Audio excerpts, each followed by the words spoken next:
Депресия. Когато всичко около тебе се разпада, а ниде в този мрак не виждаш бряг,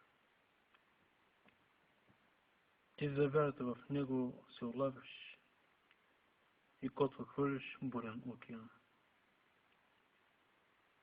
Потънаха мечтите в рутините ежедневни. Сутрин, обяд, вечер и работа, деца, жена. Вече не говоря за подвизи в името на Бога. Не искам да съм пустинник или да стана мъченик. Нещо става вътре в мене. Позволих на свободата да ме обладае. Но скуката аз дадох ход. Позволих да ме поднася всеки сноп. Станах роб на страстите и никъде не виждам светлина.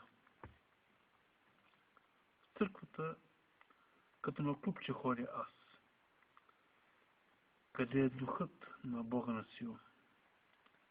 Да видя старите познати, като мене полиращи дървени скамейки, къде е Божий дух на Йехова. Пастърите отпреди ми четат за погребение или кръщение, вече не разбирам. Всичко се слива в словеса. Къде е Богът на сила? Къде е Богът на сила?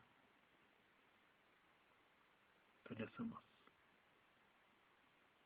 Сгубен или отекчен? Въпрос съд си задавам.